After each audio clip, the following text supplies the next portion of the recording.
What is up, fellow sickos? I am Dan Favalli, joined by my certified fantabulous co-host, Mr. Grant Hughes. We are going to get to our biggest question for every NBA team following the transaction craze, the free agency wave. We're going to begin with the Western Conference. This will be broken up into two podcasts. The questions can range just from anything. They might be micro, they might be macro. It's really just dependent on every team situation. And some teams just have very few or low stakes questions, and we will not be spending a ton of time on those teams. But we love doing these every team exercises just because we feel like it's a way to cover the entire league and make sure every fan base kind of gets their fill or has a reason to get mad at us for something that we say rather than stuff that we don't say. You don't talk about my team, yada, yada, yada. Grant, how are you doing? I'm doing well. I feel like it's nice to be back doing like a what I would call like a pretty conventional podcast for us, because we've been doing a lot of different things with the BR crew and other stuff. So also, like, as I'm looking through the notes that you provided, this will be a good refresher for me because it's been a while since I thought about, like, just to start with the first team we're going to do. It's like, oh yeah, that what is Dallas's rotation going to look like, and what else, that kind of stuff. So a good refresher, I guess, but also kind of a let's put a bow on the off season type of thing. So Yeah. nice exercise to get ourselves oriented before we hit like team look ahead mode and then start thinking about next year. I will say, and I enjoy these podcasts because anyone who hates our team rosters that coming out of the other projects, they're a lot of work to edit, like visually for the element on YouTube. And just there, I'm excited to do something where it's right. This will be a normal edit and a normal lift for us. So that's exciting as well. Do we want to go? I was going to ask you, do we want to go alphabetically or reverse alphabetically? Why would you? I think if there were an easier alternative than alphabetically, we should do that. I think it would be a huge mistake to go reverse alphabetical. So I vote for the easy way of alphabetical. All right, let's begin then with the Utah Jazz. No, with the Clippers for some reason. We should do up the other person doesn't know which team is coming. That'll really, I'll have to be on top of the timestamps and everything with that one. Yeah, you said you wanted easy edits. We begin alphabetically with the Dallas Mavericks. And so we have, the way this is working, by the way, is we've put down like a couple of different questions, but the idea is to just focus on one. So it's sort of dealer's choice. So I get to choose which question I'm going to ask you. Grant, who should/will be the fifth member of their closing unit? The only other option, by the way, was do they have enough point of attack defense? But I'm such a big Quentin Grimes believer. If he's healthy and Dante Exum's there, I can't. And Dinwiddie's there now too. So I think this is the one that I'm most fascinated by. Yeah, I think that's the right question. Just because for a team at this level, you made the finals, essentially, will be a little different based on the Klay Thompson for Derek Jones swap, and then Grimes being there too. But should be about as good, I think, as they were, post trade deadline. So you have to focus on like the like who's out there against Boston in Game 6 of the final, like that kind of stuff. So the givens are obviously Luka, Kyrie, and then after that, you could I don't know, you could mix or you choose your center. Like Gafford might start, I guess. Let's start there. So Luka, Kyrie, obviously. Let's look at the center spot. I would put Lively out there just on the thinking that he's going to improve off of last year. Do you think there's a Gafford case? I think you've always been a little higher on Gafford than me. Yes, not insofar as I think he would have won Oklahoma City the championship like a lot of other people thought at the trade deadline. I did have penciled in just center, just because it was, it's going to be Derek Lively or Gafford. I would go with Lively, and I don't, honestly, of the real question for me, and this isn't an insult to Daniel Gafford, but if you're going away from Lively, my thinking would be, well, then is it worth downsizing to PJ Washington as your de facto 5 because Derek Lively is just so much more versatile on the defensive end, and Daniel Gafford's definitely stronger. But I think, especially going up against a lot of these other teams, I would most likely settle on Lively as the most common big use here. And again, if you're going away from that, if I were the head coach, and anyone who listens to this podcast won't be surprised, like I would be like, oh, look, let's get the PJ Washington look, or are we going with Kleba here? I was going to say obligatory Kleba mention here, because you never know. It might just be a situation where he looks better mobility wise and he can hit his threes, and that's your closing choice. How many years now have we been saying that It's since the 2021 playoffs, it feels like, or whatever it was, where it's like, oh, he's checking Kawhi. Like, look at this. And ever since that, it's been, if you could just get back to that point. Yeah. It's I would lean Lively, but I take your point that like certainly of all the other options, of all the positions, this is the one that's probably the most matchup dependent. So I guess we can kind of leave that there. The real meat of it is the wings, and like one's got to be Clay. I think they've said he's going to start. Right? Hasn't that been out there? So I would suspect that if you're Dallas, you want to make it as hard on the opposing defense as possible and force them to guard Luka and Kyrie like semi honestly. And the way you do that is by putting a shooter on the perimeter that just can't be ignored. So I think defensively, you're pretty vulnerable with him and Luka and Kyrie, but like, I don't think you brought him in to not use him, or at least start the season with him as like in a high leverage role. That could change if he just looks even worse than last year. And then you're like, well, do you agree? Do you think Clay is a given, or do we relegate him to the bench? I guess realistically, it feels like he might be a given out of the gate, but he isn't a given for my lineup. I had my other fourth given was, so I have center in there as a given, but I would use Lively, Luka, Kyrie, and then I have PJ Washington in there. It's just what would be this scenario in which you get away from PJ, that he goes cold from three, I guess, and you think you have enough defense if you can use Najee Marshall. So those were my four givens, was a big PJ Washington, Doncic, and Kyrie. Yeah, I think Washington's probably, it's hard to imagine like, well, why would you rather have Marshall out there? Like, what's he doing that is going to make you say he should be in there over Washington? So I guess to me, it comes down to Clay versus like, my gosh, it might even be Grimes or Marshall. That's what would you like, because obviously there's not like a huge size difference between Clay and Marshall, but you're just like super big if you have Lively, Marshall, and Washington defensively. And so it's like, okay, Clay has nice size, but he's never been the best rebounder anyway. We know what he is on defense. And does it feel like that fifth spot, if we even have the four like quote unquote locks right, do you think it comes down to it feels like that is the spot that would be more matchup dependent than anything, maybe? And is it just going to depend on, do we need point of attack defense? Maybe we'll throw Grimes in there. Is it, well, we need more like size on the defensive end? Is that going to be Marshall? We just need the shooting or the offense, and that's Clay. If I had my druthers, just so that I can settle on one and not cop out, I'd honestly have Marshall. But if I have to see this team in action. I know what Clay can still do as a shooter, but I just like the idea of Marshall, Washington, and Derek Lively as your defensive front line. And am I boiling it down too much to just like, yeah, we saw that Dallas could use like kind of another shot creator or shooting, but they have Kyrie and Luka. So yeah, I think here's what I would start with: Clay having the job, but I would be very open to, if he's not a huge value add as a spacer, going to Marshall.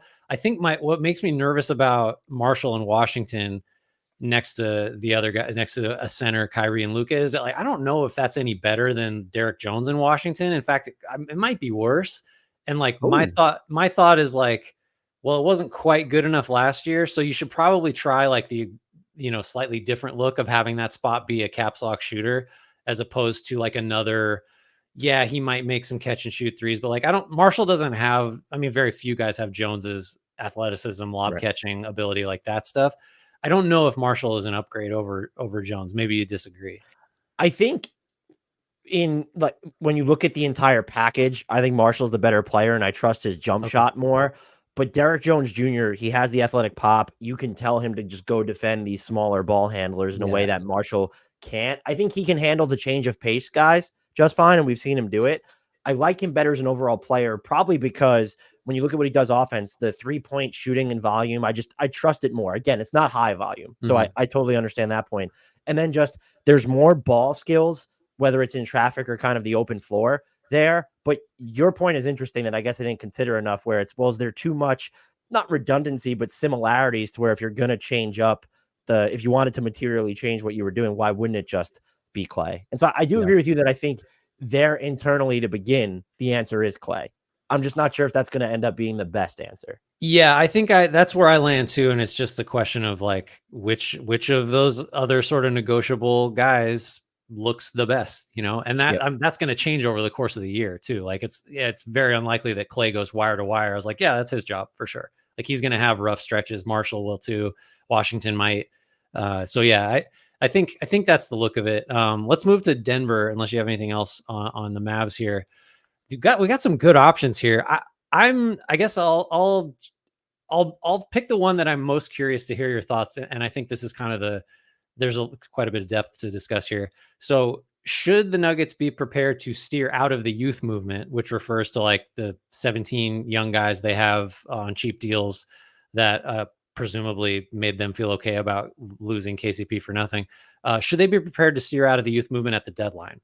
So whatever you think that means, like trades or just pivoting to veterans or whatever. What do you think about that? Well, I guess it almost has to mean trades because you're not pivoting to veteran. Like if you don't have like Westbrook. Right. Well, have you seen, was a question. Like some people have made the case like maybe he'll start. That should be a big no, right? In Denver. I didn't think that would even be an option. And we already talked about the fit a little bit. You had that great band comparison, which is just all time in real time analogy from Mr. Grant Hughes there. I think you need to be, because I acknowledge that I just might be lower on their process than others because I'm coming at it from the perspective of not that I don't care what Julian Strawther and Peyton Watson have as a matter of opportunity, but you had the means to keep KCP and still develop these guys. And you have Nikola Jokic, basically age 30 Nikola Jokic. And how much longer are you like planning on trying to float his, like how much longer can Nikola Jokic be the best player on a championship team? And if the answer is like 4 years, 5 years, okay, great. You're almost like you kind of punted on one of them with the way you built the roster last year, although you were good enough to win the title. Could you be punting on one or two more?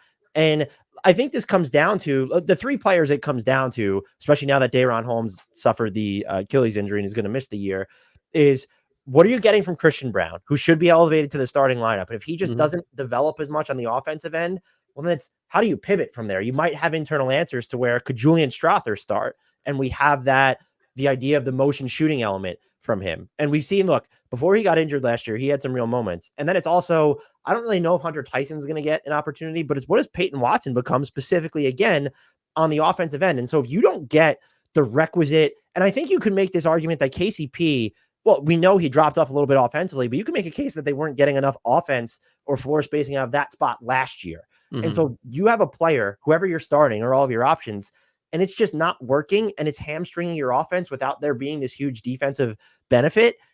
You have to be prepared. And my final thing here before I throw it to you, the only reason for you to stay beneath the second apron, and unless it's just pure penny pinching mode, is so that you have the flexibility to make that type of pivot during the middle of the season, because you're not hamstrung by as many salary matching or aggregation rules. And it's, well, we can attach someone or something to Zeke Naji and then move off that salary and take back a little bit more money as of now. And so that is the thing that I guess I'm clinging to like a lot of people are laying this at the feet of Calvin Booth, which I guess is fair, but I can't imagine that Calvin Booth was like, I want KCP to opt in and then only extend him basically at the same number he's making. Yeah. Like I firmly believe that this is an ownership. Yes. But ownership mandate. So I don't know where you land on everything I just threw at you. Well, I just keep thinking like, maybe you can tell me if this is an unrealistic approach for some reason that I'm missing, but like everybody's killed the Denver letting KCP leave. Every time I mention it, I always feel again, like obliged to say, well, it looks, they were kind of preparing for this. I think that's how you read the stockpiling of these types of guys, that there's like a succession plan, but I don't understand why you wouldn't just pay market rates to keep KCP. And then if Christian Braun or Peyton Watson or anybody else we've mentioned just plays like better or well enough to make it a question of like, oh, maybe like this spot is okay if Christian Braun takes it over, then you can trade Caldwell Pope, right? Like presumably he has like immense market value, like he fits everywhere. You know, in this hypothetical, he's probably not playing all that well if he's losing his job to a young guy, but like there was a way to just keep the asset and then hope that he gets pushed out by younger, better players. And then you kind of get the best of both worlds, because you can flip him for something else, or maybe you save money that way. You trade him for less money, whatever it is.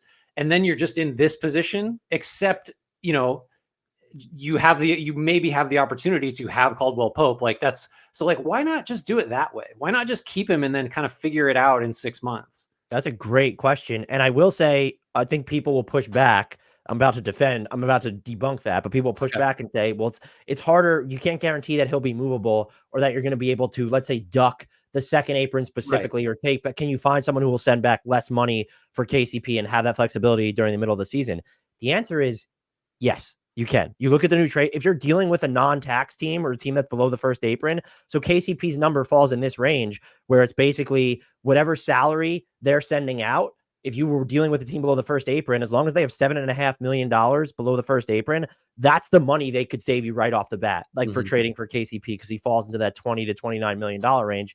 That you straddle the line with the second apron there. And you know what? You gave up 3 second-round picks to get off of Reggie Jackson.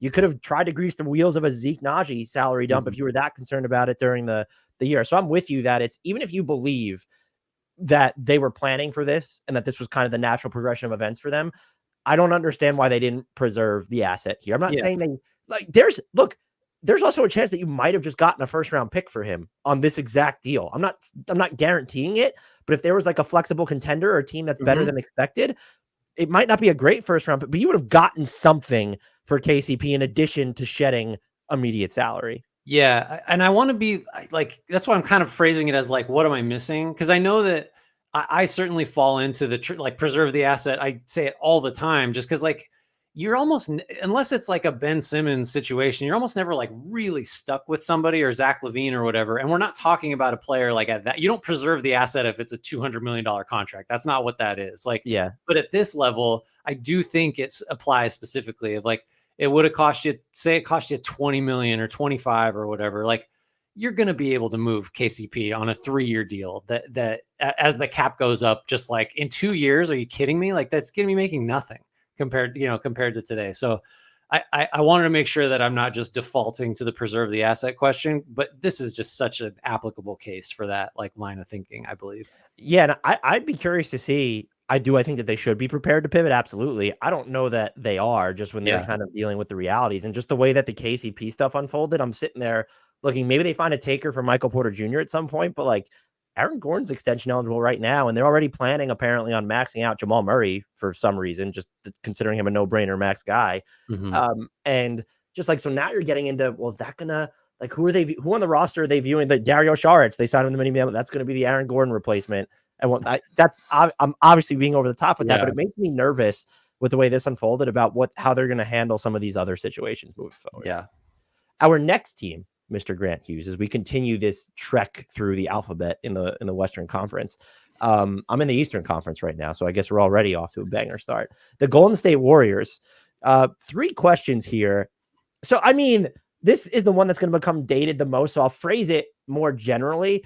Are they going to make a big-ish trade or a win-now-ish trade? And the obvious topic here is, will they cave to Danny Ainge and give up at least close to what he's asking for Lauri Markkanen, or could you see them going a different direction? And you could fold it into, is it stupid to think like you're watching Steph with Team USA and seeing he's been one of their 3 best players, and it's like, why aren't we being a little bit more urgent here? But I find this more, especially being able to ask it to you, do you think I think we both agree they should, not that they should give up everything, but they should be trying to optimize Steph. But do you see them, like, are they almost doing some lip service here where it's, look, we tried to go after Markkanen, we tried to go after Paul George, and it just didn't work out?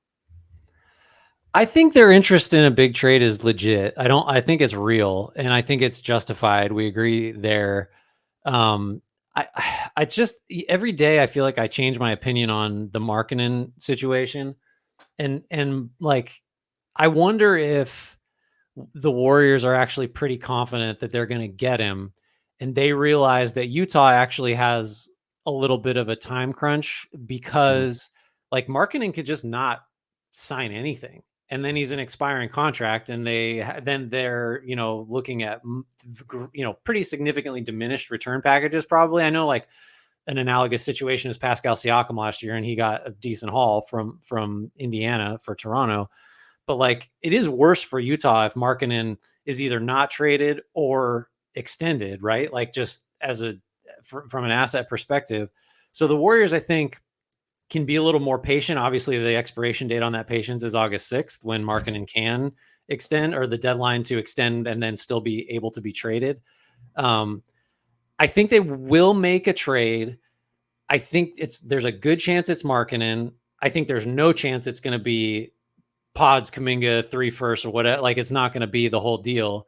But I am also open to the idea that they are going to see who else maybe shakes loose during the year if this Markkanen thing just becomes too big of a headache, or Danny Ainge holds too firm of a line on what he wants. Like, it's not like, because he's the only guy right now, Markkanen seems like, oh my God, we have to get him or we don't get anybody. Like, that's not actually right. You know what I mean? Like, there's not, it doesn't have to be him. Like, he's a good fit and he's available. And so it seems like, oh, it's a must, or because if we don't get him, we're shit out of luck. We're not going to be able to get anybody. That's not true. It just feels that way. So I do think there's a chance that they just say like, yeah, we'll get somebody else and it'll be just as good or better or whatever once the market opens up. I mostly agree with you. I almost wonder, though, if they actually are committed to making a biggish move. And I'm not saying that would be the wrong logic to say they're not. Just that Lauri Markkanen doesn't slingshot them into the inner circle of title contention. And to give up, even if it's Moody, Kuminga, or Pods, and then a good amount of the draft equity that you can, that's a lot for that not to be the move that makes you a genuine title contender. And I don't, even if they wait to see who shakes loose, if a player of that caliber becomes available, in all likelihood, the Warriors aren't going to be outbidding the other teams that would theoretically be involved. And so I'm wondering if that kind of lends itself to some, like, no, we're just going to kind of stay the course here. Maybe they make a move it skews win now, but it's not, we're not even getting an all-star caliber player here. It's just someone who we plug and play in, makes us better, but doesn't really move the needle the way that a bigger name would. Yeah, and I think their history suggests that's like very much in play, because if you think about the bigger trades they've made, like post Durant, I guess that's not a trade, but just as like a marker, like they got back D'Angelo Russell because they just like, well, we'll take something in the sign and trade sending Durant out, and then it's like, well, we've got to turn Russell into something, so we get Andrew Wiggins, and it's just like they're not dealing, like they sort of had to, they felt like they had to make those moves. It wasn't so much like, let's get an over the top piece. Like Wiggins turned out to be that a couple of years ago, but I don't feel like that was the intention. And that wasn't just trading a bunch of young guys. They really haven't done that. Like the Jordan Poole trade, again, it's like, we got to get off this. We'll take Chris Paul back because of the flexibility that brings with it. So there really isn't like whatever you envision the Markkanen trade ending up looking like, there really hasn't been one of those for the Warriors. Like, who's the last? Like, what is the last move? There really hasn't been one in this era. Was that like the Andrew Bogut trade? That's like right? The last and time that they made starts the era. Arguably, that's like a dozen years ago now. It feels so. Like they just haven't made this type of deal for a long time. So maybe we're not focusing enough on that. Like their habits kind of should inform what we think they'll do going forward. I don't know. I'm kind of just like preparing for, and they're not the same players, but it's like the Warriors wind up trading for Cam Johnson, and that's the move rather than Lauri Markkanen, because the equity to get Cam Johnson is going to be so much less, and he makes your team better. I don't know how much better, but like that's kind of where I'm at with them. And Lauri Markkanen's the perfect just like line of demarcations where I don't know whether I would make. We went through packages on the last pod where I could talk myself into it. I could easily talk myself out of it though. He is damn good, but when you look at, there is a ceiling on how good he actually is, how much you're gonna have to pay him moving forward, what that actually does for you in the conversation of title contention. It's a hard call to make. Yeah, no, that's why, again, it's just like he's not like the last guy you'll ever have a chance at. But I feel like fans and like a lot of the discourse makes it feel like it's him or nothing. It's like either we get him and we have a shot at a title, or we're just forget it forever. Like that's not. That's not a real narrative, but I will say the one difference could be because we didn't really get this case it always seems like every offseason, every trade deadline, there's just that guy who shakes loose that wasn't supposed to. I'm just wondering if these transaction cycles have become more predictable than they've been before, and that you can say something like that to where it's, well, if it's not Markkanen, who is it going to be? And it's just like, you could say, well, Zach LaVine, worse fit, way more money he's going to be making. Karl-Anthony Towns, same difference, kind of a good fit, but just like, look at how much he's owed. What would you have to go like, and it doesn't look like the Timberwolves are even going to look at busting things up. So that's where it gets tougher, where I don't think they should view this as their last chance. But when you're trying to identify, well, who could be a better fit or what's a player that would elevate us more, it's hard to see that scenario coming down the pipeline. Now, we always say that only to be proven wrong, but I just look at the landscape now and look at what's happening this summer. Where's the we knew Paul George was a flight risk, but where's this surprise guy that's going to shake loose that we claim happens every summer? It's currently not happening. Yeah, that's the thing that should, I guess, create some unease, is that like whoever that guy is, he's not obvious right now. So it makes you kind of feel like that feeds into it's marketing or we're just going to run it back. That guy, those guys emerge though. Like there's always going to be, maybe it's not the Trae Youngs or the Cats or whatever, but like somebody out there is going to get pissed off. Is this your tacit endorsement of Brandon Ingram to Golden State? It's basically just Kevin Durant. It's like we know it's going to happen. We know at some point, what's the over under on like a legitimate Kevin Durant trade? I mean, I guess we already sort of had one. Well, is he going to be playing? He's yet to play for Team USA. Yeah, well, that's true. Maybe he's never going to play again. All right, that's good on the Warriors, I think. That takes us to the Rockets. I see you have a bolded question, so I'm going to ask that one. Will Alperen Sengun and/or the and would be exciting, Jalen Green get an extension? Both extension eligible. We've seen some extensions flying around. Franz can get one. What are we doing? I will say I put up the clip of S and I. By the way, that podcast, I believe I told you my mic was not plugged in, and I didn't realize until after the fact. I was so annoyed because it was such a good podcast. Otherwise, Rockets fans were in the comments explaining why they weren't going to get an extension. And a lot of them were wrong. We also talked about it in the clip, I believe, about why they wouldn't get an extension. And so I wanted to kind of lay this out as they're not going to get. I mean, if this is Houston's plan, is to either trade for a bigger name to consolidate, because they have this isn't an insult. And some Rockets fans took this as an insult too. They are so deep. They're almost too deep. Yeah. Like they just have so many names that warrant playing time. So if they want to make a consolidation trade, or if they want to have cap space, which they can get up to like over 60 million next year, that involves not keeping Jalen Green, but you can hold on, and it involves renouncing Alperen Sengun as well. But like you can get to max money while holding on to Alperen Sengun's cap hold. And that's what this is all about, is the magic of cap holds. Now, Alperen Sengun, his restricted free agency hold is like going to be 16 to 17 million next year. That is way less than what a max salary would be, which is going to start over 38 million. I'm not saying he gets the max, but that's a huge difference. That in essence is you carry that hold, you go about your business, and then you re-sign him to whatever it costs. So it gives you, in theory, an extra like $22 million of breathing room to work with. And you also have the room exception then as well. Like we just saw Philly do it with Tyrese Maxey. Jalen Green is more interesting because as of right now, unless you're going to plan to like bring him off the bench or whatever, his cap hold is going to end up being over $37 million. If he's commanding anywhere near, that's like right at his max of 38 and change. Now, if you think he's going to sign for less than that, it doesn't really matter when you go about the business because you just sign him and then go about your order of operations. But if you're worried about teams coming in with offer sheets and he's willing to take significantly less and you want to keep him, I could see him being extended just because his cap hold is slated to be so huge. With all that being said, this is my opinion, just my opinion. I'm not trying to insult anyone. I find it more valuable to have the cap flexibility than to get Jalen Green right now at literally any number. If you told me, okay, yeah, 4 years and 48 million, sure.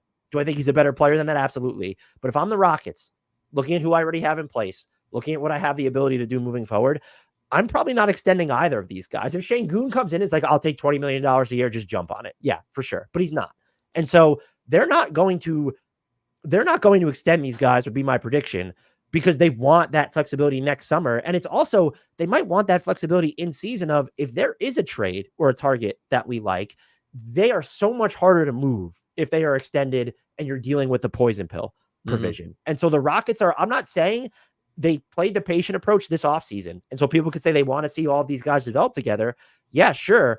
But they're also setting themselves up for an opportunity to either more easily make a trade midseason or to more easily just set off some fireworks next summer. And so if I had to set how confident I am that they will not extend either of these guys, a single one, I'd probably go 9 out of 10. I just wonder, like, what happened that teams just maybe Tyrese Maxey is going to be like the restoration of sanity in situations like this. Like, what happened to where teams just don't use restricted free agency like for what it's for? anymore. You know, like the leverage you have, it's just like, so the worst case scenario, like I guess the worst case is you piss these guys off, that, you know, you ruin the relationship because they don't get their money a year ahead of schedule, which is like, I don't know, when's the last, I'm sure there are instances where that was true, where a team didn't extend somebody early and they were really mad about it, and it like ended up in ruining the relationship. They part ways for that reason. Like probably that's out there. I can't remember. I'm sure people will remind us, but like Gordon Hayward. Okay, fine. Okay, that's one. That was like what, 2017, 2016. Just let these guys like same thing. It's all about the value. Like if either of them comes in and says, I'll accept this much, and it's like if it's in the neighborhood of Şengün's cap hold, or even like 25, like okay, we can do that. Otherwise, just let them play. Let the market tell you what they're worth in restricted free agency and make a decision then. Because especially in Şengün's case, the flexibility, the first point was the most important one that you made. It's just like you're just hamstringing yourself unnecessarily if you're extending him early. And there's no reason to do that. And I think honestly, the willingness to let these guys go to restricted free agency is like a positive signal of ambition for the Rockets, because they're operating as if like, oh no, we like these guys, but we're not we're not satisfied at 500. We want the most possible ways to get better, and extending these guys forecloses too many avenues. So like whatever you think about them as players, just from a team management standpoint, to me, it's like, it doesn't make any sense. Green, I guess, makes more sense because his cap hold's so big, but like, again, is he getting that for sure in restricted free agency? Who's giving Jalen Green he's not a max player. Like the season starts before the All-Star break, guy. Like no one's going to max out, max him, give him a max offer sheet. And if they do, you're at that point. You could decide to match if you'd like to, right. Or that's going to end up being like one of the worst contracts in the league. So if he has an all-star season, awesome. You can still give him more money than anyone else. Like you just let him do that first. Let's get the order right. Let's let him play really well before we pay him like he's gonna play really well. Like, and what you mentioned about sometimes they want to preserve the relationship. I think I understand that. There are two scenarios in which I understand that is if you're not going to have flexibility anyway, like you're not obliterating cap space and they're not someone you're going to trade.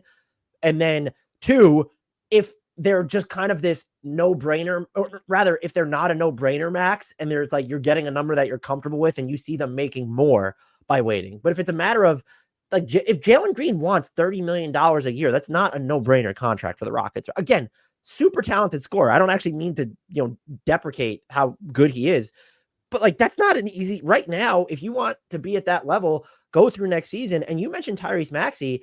I had wondered, like, was he going to get any sort of a solid for waiting in the form of a player option? Because that might be another way teams justify extensions for the non-superstar guys is, oh, well, we didn't have to put in a player option. Player options aren't really, Keith Smith wrote about this, they're not really standard in a rookie scale deal anymore anyway. Mm-hmm. And so Tyrese Maxey didn't get one by waiting. And he's better than, more valuable, I'd argue, than both of these guys, just because Şengün might be better, but the sample size with Maxey of being this level of player is just larger. Maybe that's on the Rockets for taking too long to get to Şengün. But even if you want, like, let's use the Timberwolves as an example, is just if they could have been in a position to get cap space this year, like I would have, don't extend Anthony. I would just tell him we're going to pay you. Like there's nothing we're going to pay you and it'll happen over the summer. So I'm with you. I don't understand why. Now, if you want to get into whether there should be a restricted free agency or whether there should be a draft, it's a separate discussion. The way that the rules are set up now, I don't understand why more teams aren't willing to go. What I'm going to predict is the route of the Rockets, which is, well, we're going to make these dudes wait. And look, neither of them are no-brainer maxes to begin with. And so we want to know how valuable they are for another year, and then we'll let the market set their value. Or maybe they just come to terms with, they know they're going to be sitting around with their cap hold, and then they'll get maxed out or get money like Maxey did after the Rockets go about their business. Flip it real quick and frame the question this way. What is the best argument for extending either of them? Like is it just like, well, because other teams do it and we think it'll keep them happy? Because if that's the justification, like, congratulations, you've made a huge decision based on one of many factors. Like you just decided this one matters more than everything else. And that's not if that's the strongest argument, there is no argument. Right. Right. I think the only argument is these guys come in and are willing to take way less than you and I. If Şengün went in, I would be shocked if he took something like 24 million a year. That would Mhm. honest to God shock me. And so if he's willing to do that, you know what? We'll figure out how to recoup that $8 million another way Mhm. that we're kind of giving up. So that is the only argument to me is these guys are, and I don't even know what the number is with Jalen Green. He might have higher upside, but he's so boomer bust that I don't know what the number is that would make me, I guess if it's like 20 million a year and you could say, yeah, sure, why not? But I think that's the only argument there would be to Yeah. extending them. You got anything more on the Rockets, or are we ready to move on to those Los Angeles Clippers? Let's do the Clippers. So, man, I'm going to settle on, I'm going to say Grant.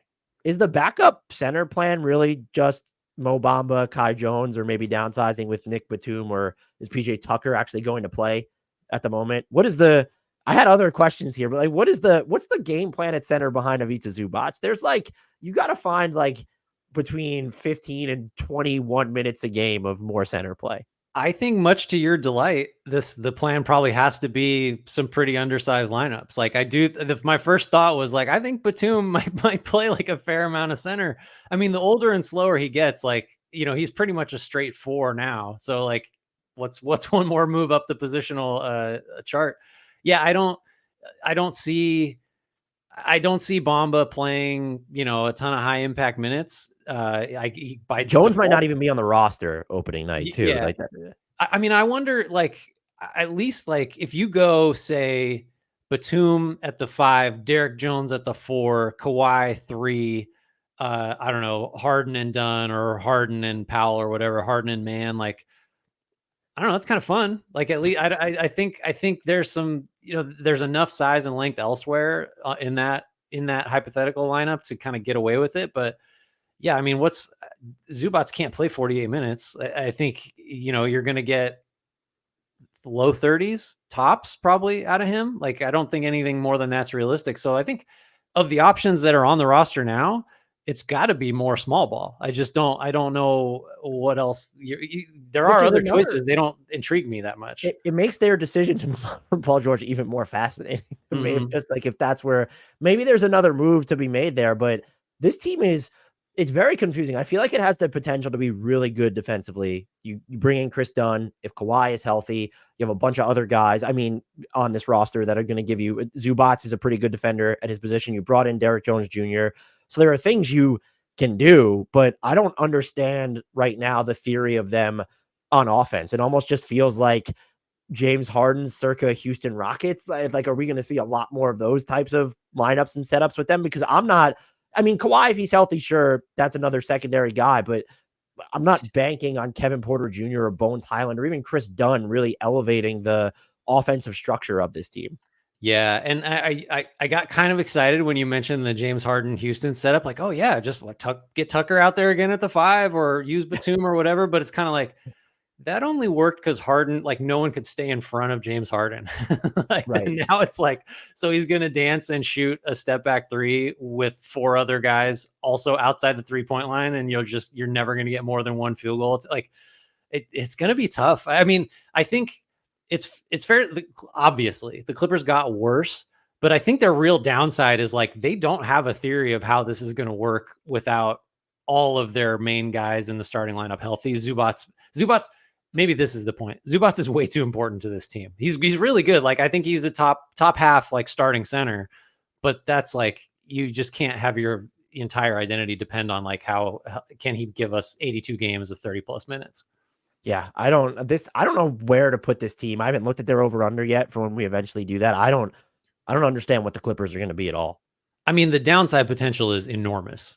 If you get the Kawhi injury and Harden takes another step back, this team is just like, this offense is awful, like really, really bad. It might be bad no matter what, but it has the potential to be like bottom 5 pretty comfortably. I do wonder if I'm too uneasy because of the way that Kawhi leaving Team USA thing unfolded, to where the Clippers have made it seem like he was healthy and it was Team USA's decision. So if that provides you solace, totally fine. But he was practicing with the team, and they basically told him to take his ball and go home, I guess. Kevin Durant has yet to play, and I understand he has more clout just as the all-time leading men's basketball scorer in the Olympics. But like, we're just okay with just like he didn't finish the season healthy and now he couldn't go through the Team USA. This team is, and I'm not, Paul George, by the way, keeping him would not have just been a panacea for all of my concerns. I want to make that clear. But you would feel like, okay, this team has more of a theory, particularly on the offensive end. So I don't know how to feel about the Clippers is all I'm saying. If I had to guess that they're not going to be in the top 6 of the West, like that would be something that I think winds up shocking me. I think strictly because of how bad the like worst outcomes are. I don't know if I think they feel like a play-in level team. Just if you're like averaging, if you simulated their season X number of times, their average finish is no way is it in the top 6. I had a similar question, but we don't need to go deep into what's more likely: the Clippers finish with a top 4 record in the West, or they trade one of Kawhi or James Harden in the middle of the season. They trade. How are you getting to the top 4? How are you doing it? Like I don't see it. It's possible, but if you're talking about likelihood, like no way. Like it's so much more. I framed it in a way that made you go the trade route. For the podcast. Yeah, right. That's good content creation. Let's go to the Lakers here. Basic question: will this offseason be a failure if they don't make some type of upgrade? And I will editorialize and say some significant type of upgrade. Yes, and it's not maybe Redick works. Yeah, you want to move on? What are we up to, the Grizzlies? Look, maybe JJ Redick ends up being a fantastic coach, but I have seen, and I have to shout out Anthony Irwin, who is just so often the voice of reason among Lakers media and fans. He called out someone the other day for saying, like, Dalton Connect is just he's already an upgrade over Taurean Prince.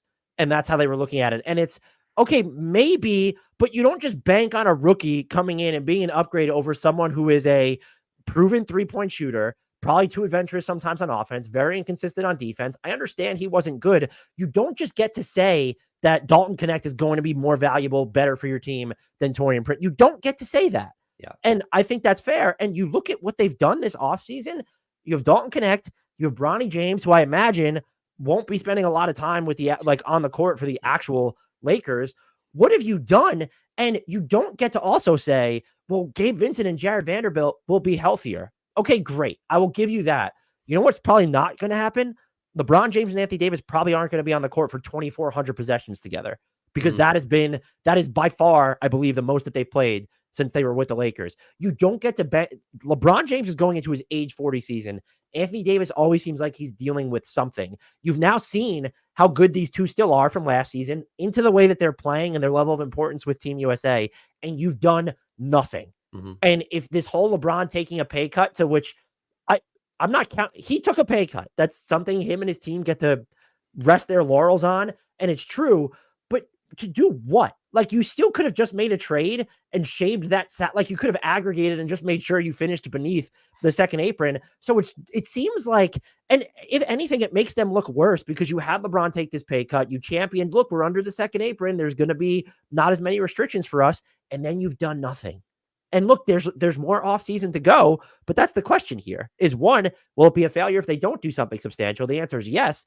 The other question, which I will throw to you, that dovetails off that, do you expect them to, what will they do? Will they do something, or will they do nothing? I think it'll have to be in the season. I just don't see what's out there that is a realistic upgrade of the level that they need to not be in the 9, 10, 11 range of the West bracket. Which, to be fair, would be the argument against everything I'm saying is, Dan, go identify who they're supposed to go out and get. That's not my job, but I did not identify. No, I think I'm saying like it's not there now. It's kind of like the Warriors argument, where it's like, it's uncomfortable to say, like, let's be patient, because LeBron, like you said, age 40 season, like, patience is, we're done with, there is no such thing. Like, you have to act kind of, I don't want to say rashly, but you have to be pretty aggressive and be willing to accept, like, this is why Levine is never going to be like out of the picture for me. It's like terrible contracts, but maybe like there's a tiny chance that he is healthy and good enough to make it. Like, I don't think he's ever going to be totally out of the Lakers' plans. But yeah, like, it's, this offseason is a failure. The stat I kept going back to, and you gave it in possessions, which I think is really maybe tells it. 147 combined games. From AD played a career high 76. LeBron played 71. That's the most he's played in 7-8 years. Like, it's just, you will not get that. You will not get that. You might get 25. If you got 25 fewer games combined from them, I feel like you'd call it a win. And that's a third of the season that you're losing out on. So it's like, the upside is tough to see. Yeah, I just, they got to do something. And I just don't think there's anything there right now. So the offseason will be a failure, but they can sort of correct it in season if the right move arrives. But I don't know what that is yet. The Memphis Grizzlies, Grant, are we sleeping on the Memphis Grizzlies? I know they haven't done anything really aside from draft Zach Edey, trade Zaire Williams to the Nets, but like they're going to have John Morant back. They have Desmond Bane. They have Jaren Jackson Jr. We haven't seen a ton of those three playing with Marcus Smart together. We have to see how Vince Williams and GG Jackson fit into the larger context of the team, the healthier context of the team. We have to see what happens with Luke Kennard. How much does Zach Edey play? How good is he right away? What does Brandon Clark look like coming back from his injury, even though he started to play last season? This was a team that was just in the 50-win conversation the year before when they were healthy. And they've almost become like what the Bucks were in the East before they started really killing it on the minimum signing market, where people weren't really talking about how good they were or their ceiling anymore. Are we sleeping on the Memphis Grizzlies, Grant?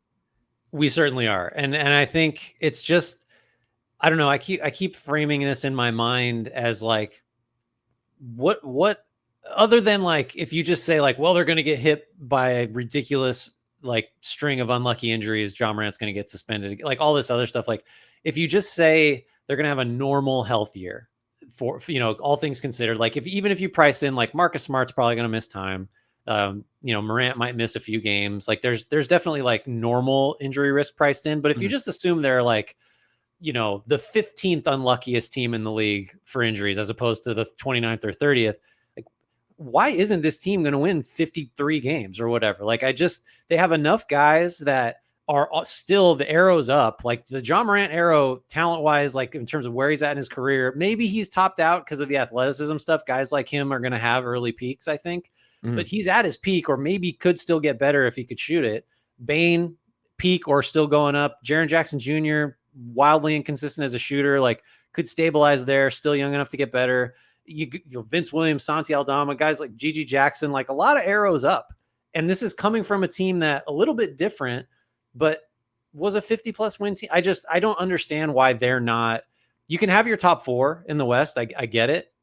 Why they to me feel like they're more likely to jump into that group or like finish fifth than be down in the mess for, you know, 7, 8, 9, 10. There's so much talent and so much of it is at like the right point in their career trajectory. And when you go back to 22, 23, when they were semi-healthy and Bane, Jackson, and Morant played 969 possessions together, the team had a net rating of 11.7. Now, Steven Adams gone, Dylan Brooks gone. You rip those two away from the floor, the net rating actually goes up to like 31.7. The sample size is just so small. Yeah. But like the talent, the base of their talent is there. Now, if I'm a fan, am I a little bit disappointed that there weren't more strides made to try and make upgrades on the perimeter? Where, look, objectively, having to give up stuff to get rid of Zaire Williams to increase your wiggle room beneath the tax that will then allow you to keep a player that you already like had under contract or declined his team option, Luke Kennard. That's what we're assuming that the play was. That's unspectacular. That's not a reason to be super optimistic. The reason to just be super optimistic is the reason they haven't made any substantial moves or chased a substantial move aside from having Edey on the team is they don't know what they have in what does GG Jackson and Vince Williams and Marcus Smart look like with their top three guys. And if anything, the factor in all this that makes me uneasy, I understand he was dealing with injuries. I understand the roster was all over the place. Marcus Smart was so bad last year, then we were already not super high on that trade. I recognize if everyone's healthy, that could be their top 5, 6. That could be a pretty damn good top 5, 6. Maybe even you stretch it to 7. Maybe Edey's good right out of the gate. I tend to like Santi Aldama a lot more than the consensus. There's a path. It's not even a path. There's a case if they're healthy enough that this team is going to be a top 4 team, top 5 team in the Western Conference. They're just not being talked about it. I think it kind of blows my mind. I'm trying to make the case for why wouldn't you consider them in that circle? And it's aside from injuries. And it's just for me, it comes down to, well, maybe the wing depth isn't where it needs to be, or you're just Marcus Smart is that bad again, in which case that's a pretty big hurdle to overcome. Yeah. I think another one I'd point to is, you know, the farther away we get from him at his best for this team, the clearer it becomes how much Steven Adams mattered. And the theory would be that Edey can do a lot of the bone crushing screen stuff and the offensive rebounding potentially, because those were always, the offensive rebounding and getting them out and running, because the half court offense was never great for even those really good Grizzlies teams. So getting extra possessions on the offensive glass was huge. Winning the turnover battle was huge. Like all that stuff. So the theory of why they might be worse is they just kind of lose all those marginal advantages that they had during the time Adams was there, and Brooks too. Shouldn't give him like a short shrift here. But even if you lose that stuff, it's still, so okay. They're a 48 win team. Like that's the floor, it's hard for me to imagine it going that badly with so much talent. And you know what's interesting about the other thing is we could talk about what they don't have. It was kind of like a season of self-discovery for Desmond Bane and Jaren Jackson Jr. Bane specifically, he was on that trek of shouldering more of the creation burden. Morant goes out, injury, suspension. He takes on even more of it. His efficiency is still largely intact. That's a fucking massive development for him. You go to Jaren Jackson Jr., yes, his efficiency declined.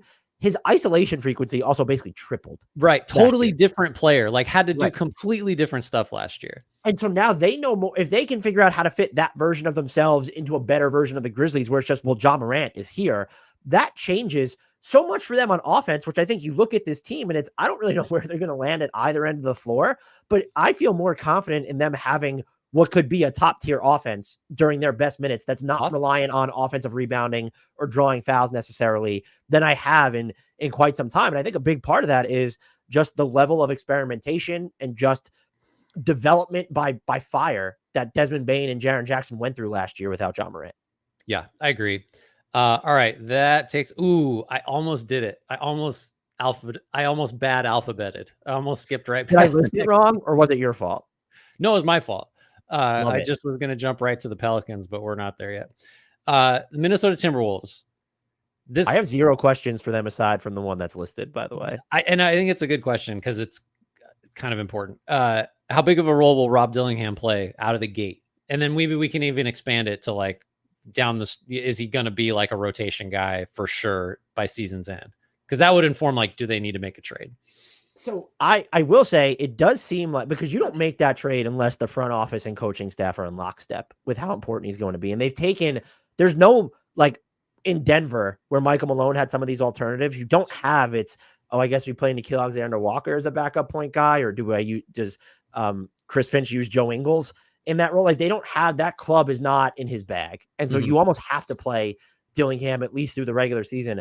I would expect if I set the over under for him on, I'm going to say 16 minutes a game.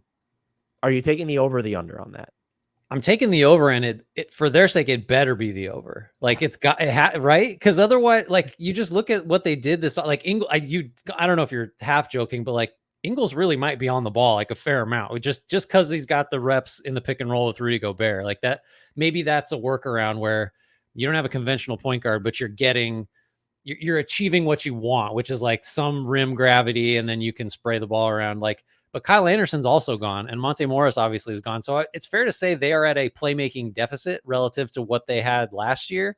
Unless Dillingham is someone, forget 16, like maybe he's someone that gives you 20, 23, 24 minutes. And like they have to be good minutes. Obviously he's not going to get that many if he's not playing well, but yeah, he's wildly important. And that's, it's a bold play by the Wolves. Like it really was, forget the assets they gave up, but just to say, we think this guy is a rotation guard right now. And we're going to just throw him out there because there just aren't alternatives. Like who else is going to dribble the ball and set up the offense? Maybe more Ant, I guess. But what about, I keep like thinking of things. How much are we going to get from Conley? Like we love Mike Conley, but like we are in the twilight years for this guy. Like you cannot overburden him. So maybe Dillingham's projected minutes need to be even higher than we're talking about, just for like preservative reasons. Right. And they could just deal with injuries where if Mike Conley gets injured, like Dillingham, are you starting? Is that the answer at that point? So I think I would take the over too. And I don't know how to actually feel about the move. I appreciate the creativity and the not steering out of the second apron and just doubling down on the core you have, because the reason we just don't have other questions for the Timberwolves is they're that good. And we all know what kind of their defining weaknesses at this point is. It's shooting, the secondary playmaking, and they have someone now who theoretically addresses both. It's just that it comes in the form of a rookie, which you don't typically see teams operating at this level where the Timberwolves are a top, 2-3 team in the Western Conference leading into next year, you don't see him having to lean on anybody that new, that unproven generally. I think the optimist take would be that Dillingham is he's an imperfect player in a perfect spot, because like what we've talked about even since draft night, like he can't really guard, he's small.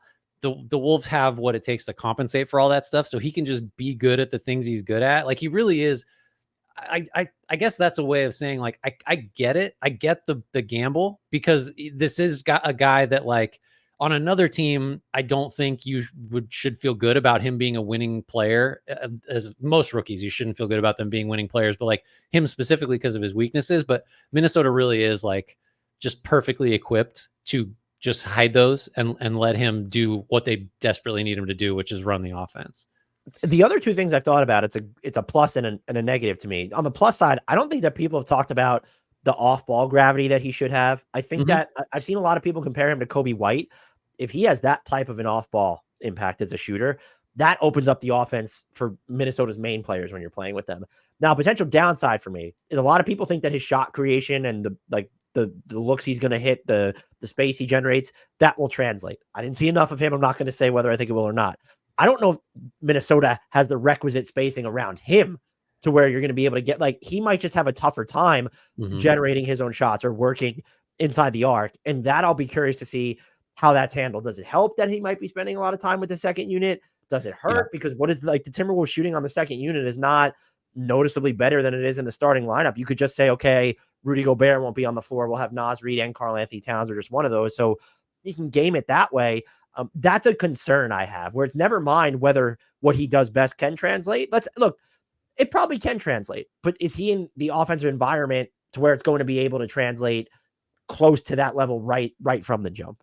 I think that's another case for the Wolves being the right team, is that they can and should just, if Dillingham's playing, for the most part, Gobert should not be in the game, because you just want maximum space for this guy, and you happen to have two other guys who can play center that provide a ton of space. So like that's just another argument for how good this could go. I'm still going to default to like the most basic stuff and say he's a rookie. It's really hard for rookies to matter, especially on very good teams. So like it's an uphill battle, but I do think the pieces are sort of in place for this to work. I'm not going to believe it till I see it happen, but I don't know. I think there's room for confidence, at least, or optimism. I like the creativity of the gamble. I love that. The New Orleans Pelicans, I'm actually going to let you choose the question that I'm going to throw to you, because you seemed very excited to talk about this team. So do you want to talk about Brandon Ingram or what's going on at center? They might be intertwined, could be the way to look at it. But what would you prefer to use as the hook? That's what I was going to say, is they're to me, they're related. We can get to both through either choosing either one, but let's say with what's going on at center, because I'm just going to mention Brandon Ingram anyway.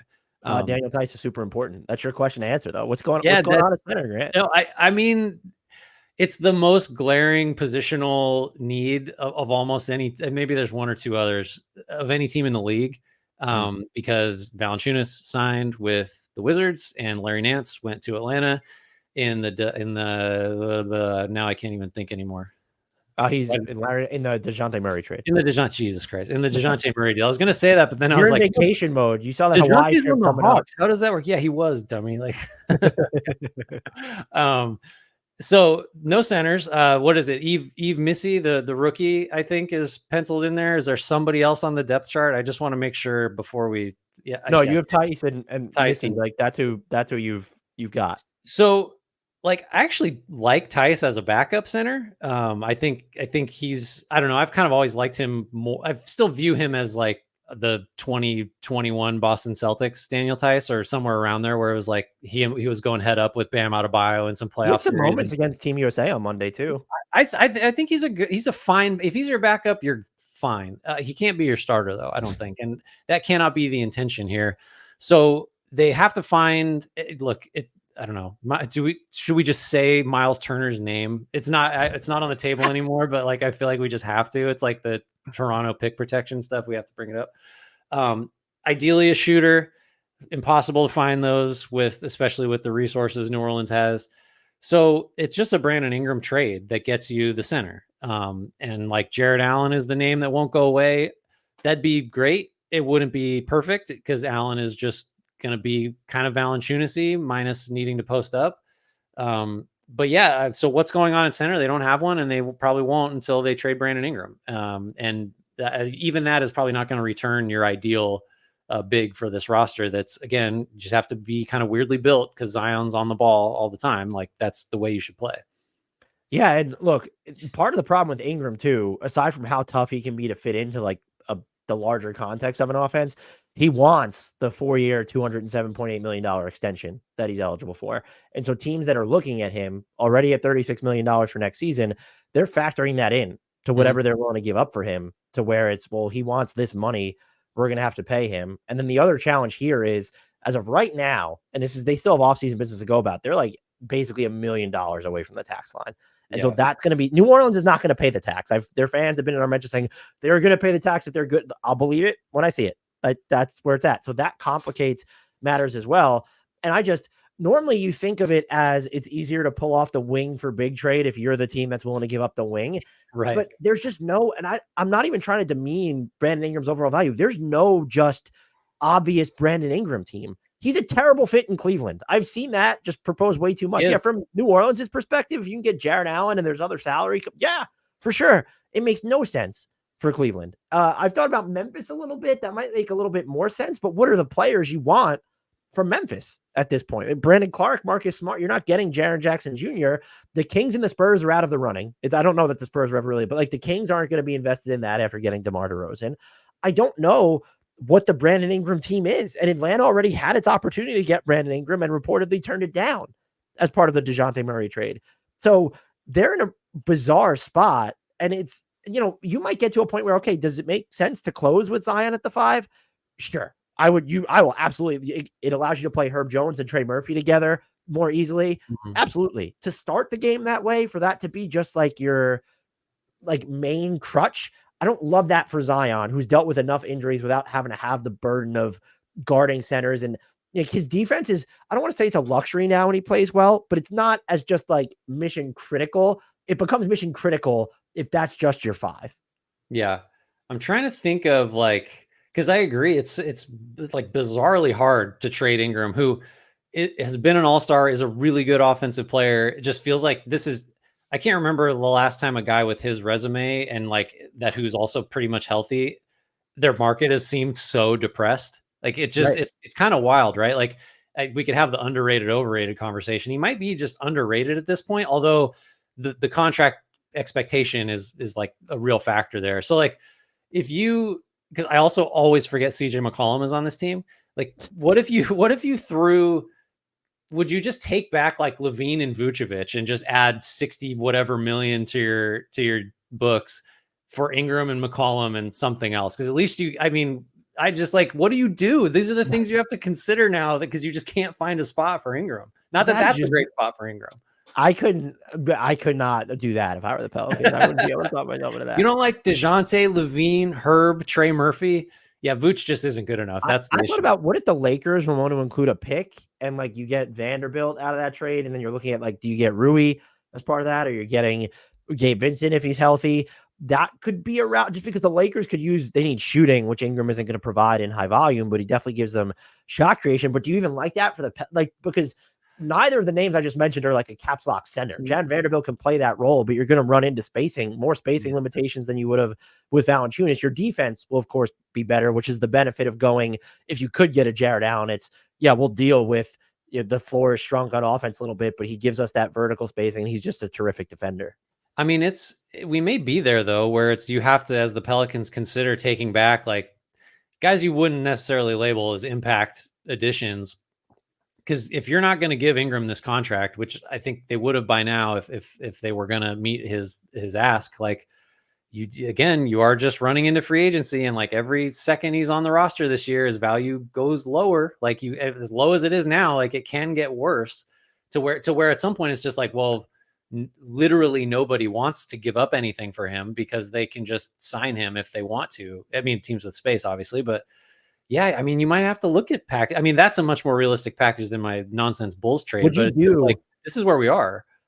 I've seen some Pelicans fans have talked about DeAndre Ayton for Brandon Ingram, who I don't love in Portland, but maybe Portland's looking at it as, well, we get out from the Ayton deal a year early, or they believe they could reroute Brandon Ingram somewhere else. If I'm the Pelicans, health issues in mind, and I know you already have plenty of concerns with Zion, I'd rather have Robert Williams III. And so let's game this trade out to where Robert Williams makes so much less and we're getting other stuff. And that's also, by the way, what they ended up giving up in the DeJounte Murray trade hamstrung them a little bit in the sense of not only did it cost first round equity, but you gave your best, like, non-huge salary matchers in there with Larry Nance Jr., with Dyson Daniels. And now you're in the Jordan Hawkins price range. And like, he's not going to bring back a ton of money on his own, or it's, CJ or Brandon Ingram, who are each over $30 million a year. So that's not a small trade to make at that point. Yeah. Yeah, it's a tough spot. I mean, they are the most seemingly unfinished. Like, do they maybe other than the Lakers, I guess, but I don't think they are going to finish their business. Like, New Orleans has the most like consequential unfinished business, or at least is up there as far as teams finishing out the offseason at this point. They're like the team that I guess Utah and Golden State with the market and stuff, but like they're the team I'm zeroed in on is just, this can't be it. It's just right. No, it literally cannot be it. There's no way this is it. Like, you can't. Otherwise, this team is, by the way, like way too good to just not have a center. You know, that's the other thing. Is just I liked the DeJounte Murray trade, and I still do, but I just didn't anticipate that we would be entering August basically, and Daniel Tice or Zion Williamson would be penciled in as your starting center. That's I didn't see it coming. That screams move yet to be made. Taking us to a team that made a couple of highly talent adding moves. That's not a good way to describe anything. I was going to say consequential moves, but I feel like I keep saying consequential, so I'm not going to do that. The Oklahoma City Thunder, Dan, they're going to be good. There's two good questions here, and you have one bolded. Let's do that, and then we can kind of touch on the other one. Should the Thunder shocked when I have good questions? My God. Well, I just, sometimes you underwhelm me. Should the Thunder be favored to win the West? Yeah. What? Okay. Talk me out of it. Well, it would just be, should they be favored? Like they are favored. They're the second. It's the Celtics, and then the Thunder have the second best title odds. So we're not saying that sports books are undervaluing them or bettors are. They are the favorites to come out of the West right now. I think so too, but this is a good way to get into the other question. Like, maybe just flip it. Like, what are the reasons that give you pause about them being favored? Because I'm with you. I think they are they could win 65 games. Like, who knows? But what are the potential reasons they might not? So I think what you can look at and say is they struggled most on the offensive end when they were at their worst in the playoffs. And while they added two players in Caruso and Isaiah Hartenstein, who helped them in different ways there, Caruso's a better shooter than Giddey. Isaiah Hartenstein's going to give you the offensive rebounding element, and he's more. I think he might shoot threes in OKC just because we saw him dabble in that before he went to New York. But he's more even if he doesn't, he's more versatile than Jay Will. He's a good passer. He's like really a really good passer. And so you could play him with Chet, independent of Chet. So they are better in theory offensively. None of these moves addressed what I viewed as their biggest need, which was they need the third guy who can generate his own shot, maybe initiate some of the offense for others going from the outside in. And I could still Caruso will give you some ball handling there. He's pretty good at maintaining his dribble, but he's not a spectacular passer. He's not someone who's going to create himself from the in-between. He's not going to hit a ton of unassisted threes. And so now you could say if they weren't going to get someone who addressed the need that I just outlaid, it was they needed the higher end play finisher or complementary piece on offense, like a Larry Markkinen rather than an Isaiah Hartenstein or an Alex Caruso. However, to just answer my own concerns, they're going to be are they going to be worse than the third rated defense in the league? What teams are going to be better than them defensively? Boston could be up there. Magic will be a candidate for sure. They are just built to have no bad defensive lineups. Yeah. And the thing that I didn't consider enough was we're just going to assume that everyone on this team is a finished product. Even Shai Gilgeous-Alexander probably isn't a finished product, but let's just go. Shai can't be better than 2 consecutive first team All-NBA performances, finishes runner-up in the MVP voting. He's reached his peak. You know who has it? J-Dub. Everybody else. Right. And it's just Jalen Williams, he was definitely exposed in the playoffs. he was a sophomore. And even when you look at his year-over-year performance from rookie to sophomore, he went from basically not generating a ton of his own looks to generating, like, his step back 3-point percentage, like, or volume basically tripled off his rookie season. And the fact that that is there, like, there's a pathway for him to get better. And then I firmly believe that part of the Josh Giddey trade calculus was, well, we want to put the ball in Chet Holmgren's hands more. Yes. Let's see what he could do. Even if you don't want him facilitating from the post or having him down low, it's let's see what he could do from the outside in, where, like, maybe even independent of a screen. Can he just capitalize off mismatches against other bigs, or if teams are going to try and hide guys on him defensively? And you also have, by the way, Cason Wallace. I think I named him my most underrated player in the NBA, and I think no one except Thunder fans were happy about it. Aaron Wiggins. You want someone who could generate their own shot and not really cost you a ton on defense, and he cuts, he can hit threes. That's just it. Aaron Wiggins, just if he's on any other team, like, he's probably playing way over 20 minutes a game, right? And on the Thunder, it's like he's going to struggle to get to 16 again or whatever it is. Mm-hmm. So yeah. I fully, like, by the way, they didn't give up a single first-round draft pick this year. So they can still go out and, unbelievable is the word for it. They could still go out and make that move. They don't seem like a team that's really going to turn things over middle of the season. It'll be, let's get more information, but you have a lot of information on your main guys. I will say, though, unless you disagree, that does seem like the outcome of, well, if they didn't win the West or come out of the West, this is why. I think it would come down to, like, they just don't have that. I don't even think you need to say the third guy, because Jalen Williams, as he was in the playoffs, wasn't good enough to be the second guy. So if he doesn't make the jump and you still you're kind of too reliant on Shea to generate offense for himself and keep your half court attack afloat, that feels like their potential downfall. But even as I'm saying it, I just can't envision them not progressing in that area. Yeah, you have to cite that just because it's by default, just because it's the only thing you can sort of talk yourself into being an issue based on last season. Like, and the other thing is, like, oh, what if they get smoked on the glass and they're into, it's like, well, that happened last year and they were incredible. Like that, and it's all that stuff will be better with more point of attack defense from Caruso and Hartenstein being in the middle. You mentioned it. It just comes down to Chet.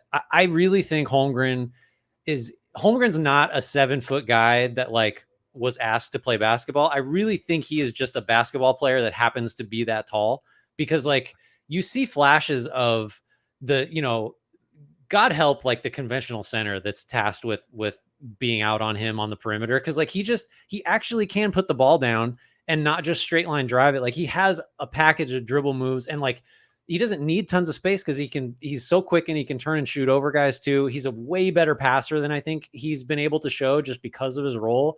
So I think Wallace, you would expect, just because of his position, to be like, he's got to have more playmaking in him. He can't just be the defender who shoots corner threes forever.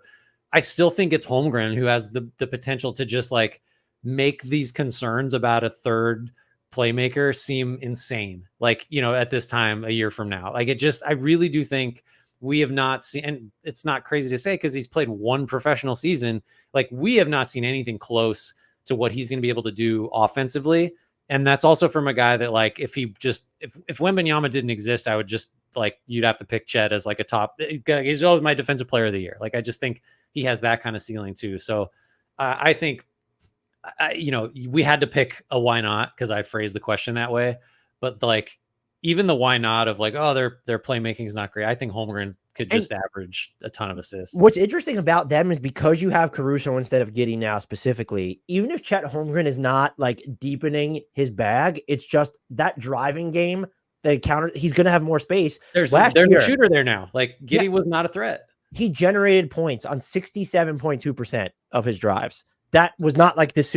That was exactly the same percentage as Giannis Antetokounmpo. Much smaller volume, 500 plus drives, versus Giannis had, like, probably a trillion. I didn't look at the exact number. Giannis had, where did Giannis wind up with? He had 1,100 drives versus Chet Holmgren's 534. But, like, this dude scored when he had, and that, by the way, that number was, like, way higher for the first, like, half of the year. So what's going to happen when he doesn't kind of hit the rookie wall, or, like, is now used to going through an entire basketball season? So I'm with you on the Chet thing. I think they absolutely should be favored. And who's the best alternative at this point? Is it Denver or Minnesota? Should Memphis be in that discussion? You have to mention Dallas too, I suppose. Oh, I apologize to the Mavs for not mentioning them. I think my gut says Minnesota. Even if, like, if we get into a playoff series, crazy as it sounds after last year, I still might just like Denver better at today. But I think Minnesota has got to be viewed as a major threat too. Our next, yeah, go ahead. Phoenix Suns, Mr. Grant Hughes. I feel like I was rather uninspired when it came to this team, so I'm going to settle on two options here. Grant, can the Phoenix Suns build a better than league average defense if they don't acquire a different big?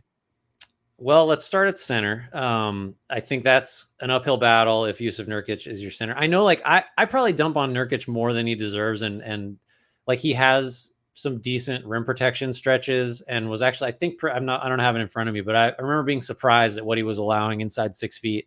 I still just think his mobility, his lack of like ability to get vertical at the rim, it's so hard to build. I guess you're asking league average, but with that as your starting point, it's really hard to build like a good defense. I'm wondering if you knew about this, because that's part of the reason I include this in here. They were 12th in points allowed per possession last year. Yeah. So then the question is like, why are they worse than that? I don't know. You can't really say injuries because they had all those last year. Couldn't you? If Kevin Durant became pretty important defensively as the season wore on, and it's if he's going to end up missing time. And when you look at Phoenix, like they weren't super lucky when it came to opponent 3-point shooting. I still don't understand how they were 8th in opponent shooting percentage at the rim last year. That is still something that's just sort of mind-boggling to me. This question for me though was born from my lack of feel for what they're going to be like defensively under Mike Budenholzer, because we know he likes to have a defense that unfolds in a very specific way.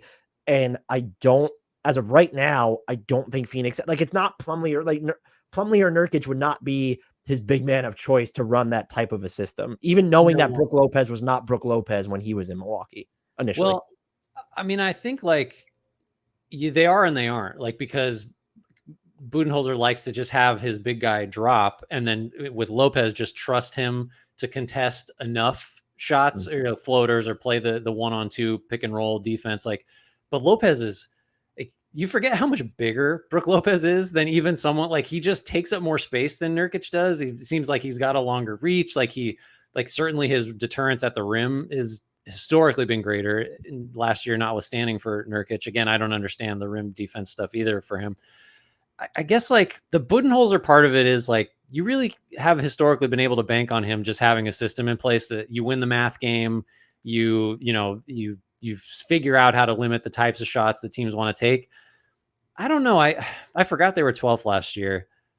I guess maybe they that seems about right if everything breaks right and Budenholzer works his magic again. But like that would surprise me just based on the personnel, because I don't look at this roster and see like, oh yeah, here's the shutdown guys that are actually going to like play a ton of minutes. And I guess maybe I'm still with Nurkic. I just don't buy it, I guess, to make a really nuanced and statistically based argument. I just don't buy him as a great defensive anchor at this stage. I've been trying to figure out a way to get them Robert Williams III, and it's just I can't justify if I'm them giving up my 2031 pick for him when you don't know if he's going to be healthy or not. And then you're not going to send Nurkic back to Portland. So like now you need a different team. I've thought about Clint Capella.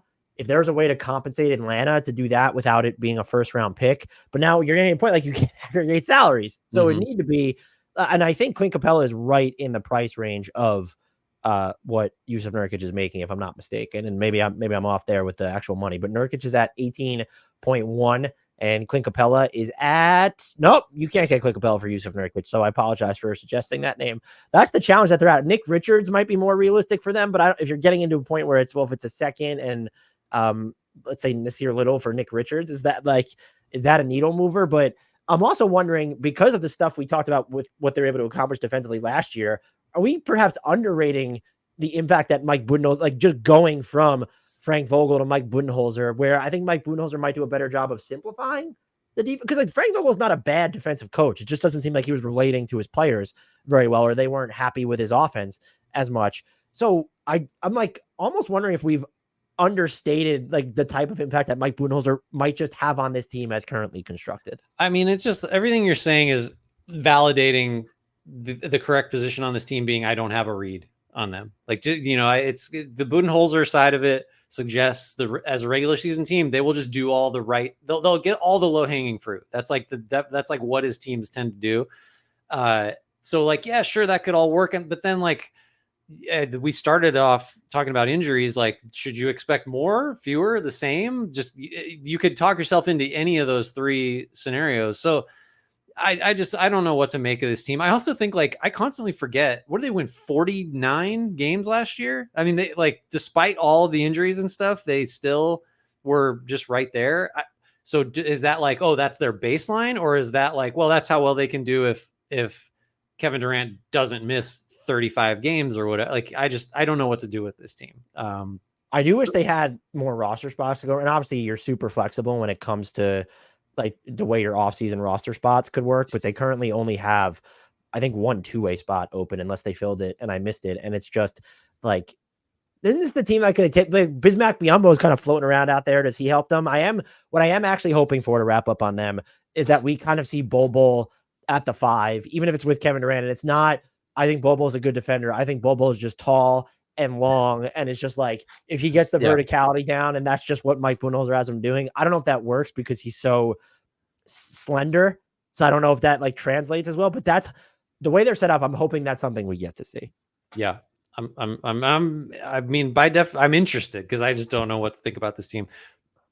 Portland Trailblazers up next. How do you sort out the guard rotation as far as like who's starting, who's coming off the bench between Scoot Henderson, Anthony Simons, Shaedon Sharpe? Got rid of Malcolm Brogdon, so you simplified that rotation a little bit, but there's still these three guys that I don't think you can play together. Maybe you disagree, but who's coming off the bench in that group and why? I think you could play them together. I just don't think you have a prayer of having a good defense if you do so, because you're suddenly asking Shaedon Sharpe to have to guard threes all the time there. I don't know if this my initial answer would have been, I am bringing Anthony Simons off the bench. I just think I don't think he's going to be there long term anyway. So why not just get more looks at the Scoot, Shaedon, and then you have Denny at the 3 with Jeremy Grant at the 4, and then whoever you want. Is it Donovan Clingan? Is it going to be DeAndre Ayton? Does Robert Williams III get some time? Duop Reith, our guy, Hardwood Knox favorite. But then I heard Zach Lowe talk about how he thinks that Scoot Henderson will continue to come off the bench.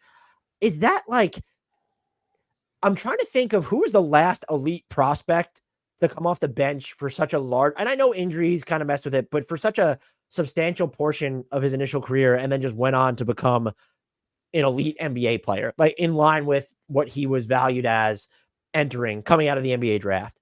And it just, I'm not saying that, if they have him come off the bench and like, it's a death knell for his ceiling. But to me, if I was running the team, I'm starting Scoot and Shaedon and bringing Simons off the bench, just because what are we doing here? I just feel like you're overthinking it if you go with Scoot.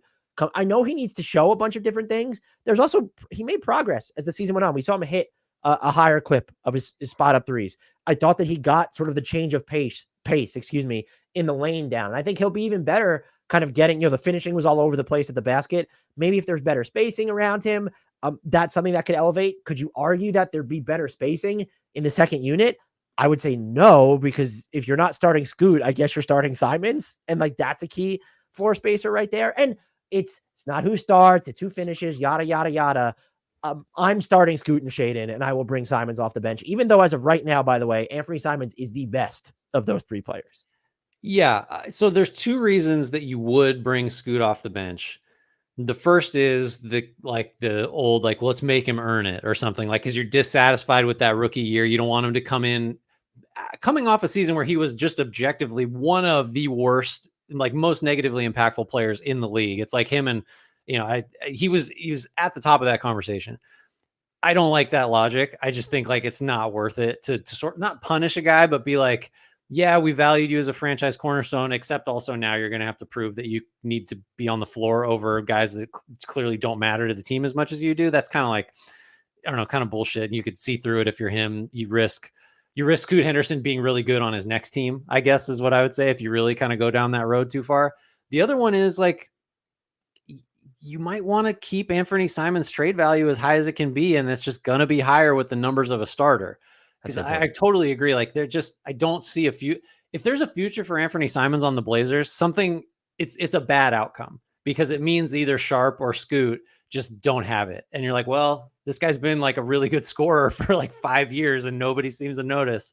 So let's hold on to him. That's a bad outcome. So those are the two. Having said that, I still just, you have to start Scoot Henderson. It's like, forget the nuanced parts of the conversation. It's you pick this guy with the idea, and everybody co-signed it. Like God knows we were in the bag. It's just like, this guy's a transformative. Some of those receipts. Oh, from generational point guard. Like, it's hard to see that now, but it's like also, however, how many years too early to give up on that being a possibility. So you can't bring him off the bench. It has to be Simons, I think, and you just have to eat it in terms of his trade value going down potentially, because he's just, unless he really cooks against second units, I don't know. But right. I honestly still can't believe that he hasn't been traded already, in the sense that I guess this is why I shouldn't be running an NBA front office. I would have probably given up enough assets to have forced the Blazers. Like, even him on the Warriors, I know that makes your backcourt's hell yeah. I honestly, for what I think he would cost relative to Larry Markkinen, I might prefer Anthony Simons as the trade route. If you could throw a pick out there and like Moody and, I don't know, use Looney or Payton to get to the salary, like, by the way, we already did the Warriors. I think Moody's going to end up being one of the big developmental misses on them, where it's not like he is good and just never had the opportunity there. And if they move him as just not a throw in, but someone who's extension eligible going to the final year of his rookie scale, I just feel like his value could be so much higher. I'm still in the bag for Moses Moody. I mean, by the way, he would be the latest in like kind of an alarmingly long line of developmental failures. Like Patrick McCaw, Jacob Evans, like all these guys that like like guys are Jordan Bell, guys are just gone. Like they're not in the league. Moody, I think, is better than all those guys. He just has never gotten a fair shake. Yeah, we're not on the Warriors here. Do you think I just thought of this. Do you think, though, the Denny Avdia trade made it more likely that Scoot would come off the bench, because it's part of the Denny Avdia appeal is that ball handler? No, you don't want him to be the top ball handler, but he's not I would say he improved his shooting. He's not a high volume enough shooter to say, well, if we play him next to Shane Sharp and Scoot Henderson and Jeremy Grant and a center who doesn't shoot threes, like, this is all just going to work out. I mean, I think Avdia is just you just go get him for what that cost. And like that, I don't know if I could think too much more deeply about like who he makes the most sense next to. Well, I would say that, like, if part of the thinking of getting him was that it makes it easier to demote Scoot to a bench role, then that's not a good reason. I was just curious. Well, not even if that was the logic, but does it make it more palatable to bring Scoot off the bench? Because I would just say, well, why not bring Denny off the bench? But then you get into, well, you're starting Thybulle over him, because we just said we don't want Sharp, Simons, and Scoot playing together. But he's not, like, he's good, but bringing him off the bench is not some indictment of what he would be. So no, I think you start both. You start Avdia, you start Sharp, you start Scoot, you start Jeremy Grant, you start whichever center is available, and you trade Simons. I don't know. It's all available. It's like low key. Well, it's like, I was going to say DeAndre Ayton or Robert Williams. Like, I just can't endorse either one of those guys. I think you have the Sacramento Kings for me. Well, man, I know that we're going to end up saying some things that get us downvoted here because Grant has the Kings. I feel like I talked with Mo about the fit of DeMar DeRozan, so I don't want to spend, this will lead into that, but Grant, who plays more total crunch time minutes this season, Malik Monk or DeMar DeRozan? I mean, is that a dumb question? You could say that too. No, I mean, well, it should be a question, just because it's like, and the fact that we have to discuss it gets to the crux of the sort of give and take of the DeRozan acquisition, is that, like, the fit is weird. They occupy a lot of the same space. They do similar things, just in terms of their value is mostly as on-ball guys. I think Monk has more off the ball, obviously. I guess I would say DeMar, and that's just by default. Like, he's just one of the best clutch players in the league. Year over year, he's one of the few guys that actually does it consistently enough to make you question whether clutch is all luck or not. But Monk, who played a ton of fourth quarter minutes last year and was really good, and you also have De'Aaron Fox, who has messed around, and Fox won clutch player of the year, right? A couple of years ago. So the clutch gene in Sacramento right it's now. Strong. Yeah. Maybe it comes from the beam. Maybe the beam is like made of clutch ions or something. And now it's like it's acting like those mosquito lights where it's like drawing other clutch players in the Yeah. there now. That's you know what? That is what it is. That's probably what it is. Yeah, I guess it's DeRozan, but like this is the issue with this Kings team and with the DeRozan acquisition. I know you and I agree, and I think Mo was kind of, when I listened back to that, we're all kind of on the same page of like talent upgrade, undoubtedly. Like for the price, you do this every time. I don't think there's a scenario where you say the Kings should not have gotten DeMar DeRozan for what it cost them. For sure. It makes them better. It also creates a bunch of weird fit issues, and there's the potential for some like really clunky spacing, some terrible defense. You price all that. Like that's just the give and take of this. So I guess that ties to the clutch situations, because it's like we might have 4 guys out there between Sabonis, Fox, Monk, and DeRozan who really probably should have the ball, like to maximize what they give you offensively. And the fact that none of them really gives you much defensively, it's like, well, so what do you do with these guys? If one of the 4 has the ball, what are the other 3 doing? There's not a ton of spacing really in that group. So it's kind of a mess. I will just to avoid, massive downvotes say like, I still probably would have done the trade if that makes any sense. I probably would have too. The swap makes me uncomfortable, but it's just like, it exacerbated other problems they had. It addressed some needs and then exacerbated other voids. And that's what I can't quite square away just yet, but I'm interested enough to be all right. I'll be watching, but this is another team, not on the same level as the Pelicans, but it just feels like they can't be done. Where it's like, all right, now that you have Kevin Huerter with Monk and De'Aaron Fox and Sabonis and DeRozan, it's just Kevin Huerter might be integral to the floor spacing if he's healthy. My follow-up question here would be, what do we see more of? Sabonis, DeRozan, and Monk without De'Aaron Fox, or all 4 of Sabonis, DeRozan, Monk, and Fox playing together? I guess I would just say I can envision more staggering. So probably without Fox. But like, I forget if you said it like 2 minutes ago, that like what are we doing of it all? Like if any roster changes you make result in De'Aaron Fox playing less, like what are you doing? I didn't mean like less, but just like, what is that's just more of like an experimental combination of, I'm probably with you on the staggering. I want to see all 4 of them play together because in theory, they are 4 of your 5 most important players on this team. I mean, playing all 4 of them together is probably going to be hell for Keegan Murray when you just look at what he's going to have to do defensively. But yeah. Well, and he's just going to necessarily be minimized. He's going to be a 5th option like a lot of the time. You know what? He has an offensive game to where I think like he could play the Kevin Huerter role and like still put up points. And the other thing is just, I think he might be, if you were building an all underrated defensive team, I think he's probably on it at this point. Just looking at what he did, like kind of the secondary guy around the rim and all the perimeter coverages he had. Now that being said, it's unfair to ask him to prop up a lineup that has those other 4 dudes in it. What do you think about, as I'm kind of going through it, what do you think about, like, I could see a second unit, or you wouldn't close with this group, but it's like, it's Monk, it's Ellis, it's Murray, it's, I don't know, Jalen McDaniels, and maybe you go Trey Lyles. So it's just like Monk is creating everything. You have enough like good defenders out there with them. I don't know how much you want to have 3 of your 4 best players off the floor at the same time, but like maybe that's a way to let Monk do what he does and surround him with defenders, and you can win second unit minutes that way. I don't know. Don't you kind of have to put Sabonis in that lineup just because you can't have that much on ball reps sitting on the bench? You know what I mean? Yeah, like maybe.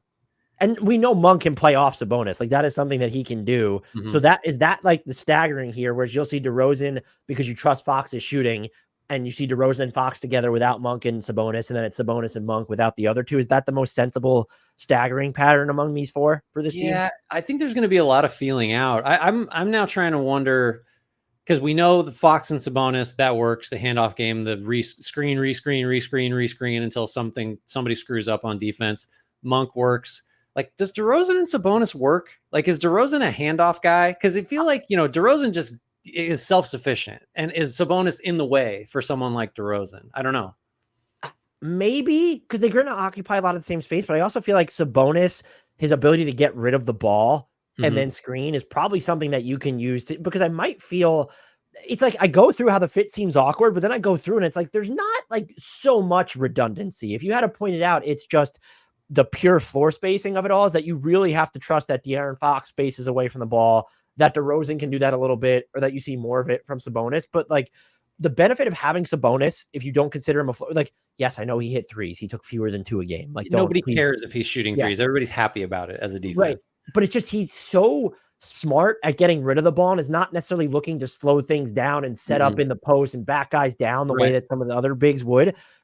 That there's almost like maybe we're overthinking this redundancy or overlap or whatever you want to call it. I think, yeah, there will be lineups where it's, are these guys trying to occupy too much of the same space, or does DeRozan slow things down for the Kings a little bit too much, where they like to go through their actions more quickly? I think I'm kind of fascinated, and I'd be more fascinated to see them independent of Monk and Fox for stretches, just to see what the DeRozan Sabonis dynamic would look like. Yeah, I guess like my main concern for this new look Kings is like, there's going to be a lot of situations where some of your best players like sort of can't help you, because the way, like if Sabonis isn't like a really not high usage, because he doesn't necessarily finish a lot of plays, but if he's not heavily involved in the offense, like not helping you on defense, not helping you as a spacer. And you can say that really, I think Monk is the guy, because Fox has been inconsistent as a 3-point shooter.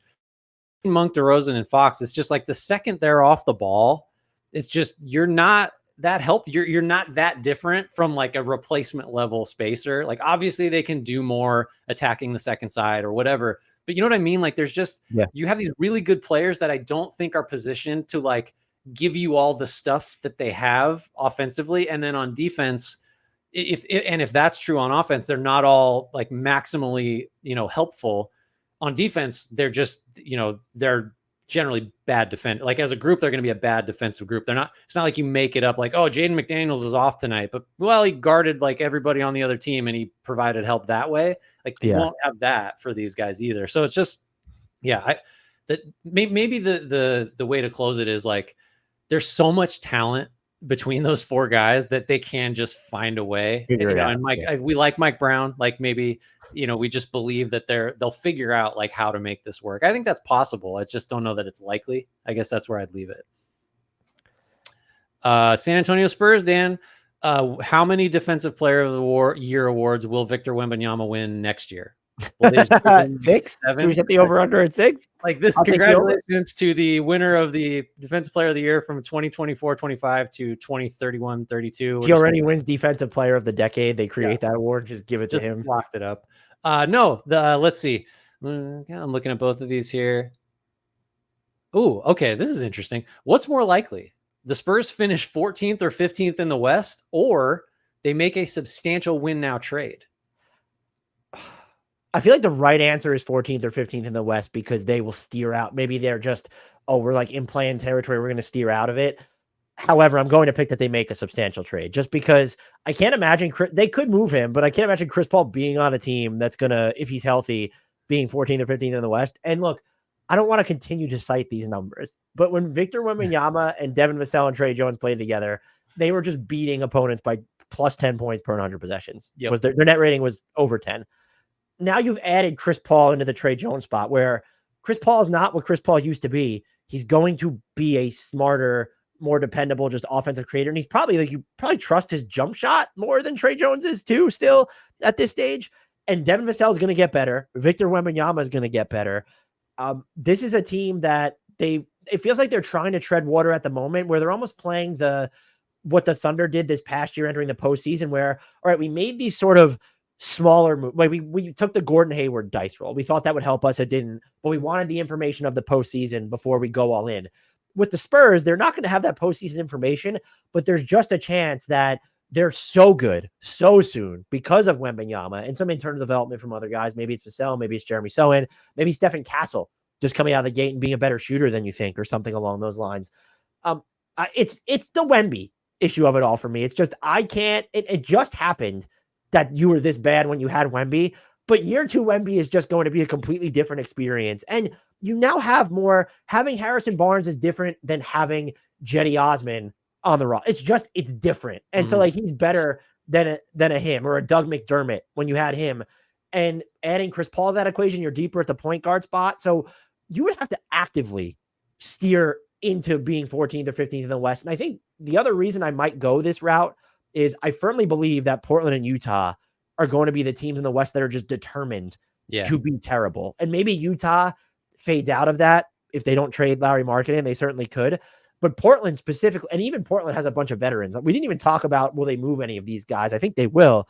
But I think those teams, at least one of them, I'll say, let's frame it this way, because to give some respect to their veterans, they're going to be more determined from the jump to be deliberately bad than San Antonio. One, has any business being, but two, can really feasibly be. What is the pathway to this team just being that bad organically? It's injuries. That's really what it is. Yeah, I was going to say, I was just going to by default say win now trade is likelier, because if they had run it back and made no additions, I still couldn't imagine the Spurs being 14th or 15th in the West. I just don't, because then you're just talking about like, well, they drafted Castle, maybe Keldon Johnson and Devin Vassell are both better.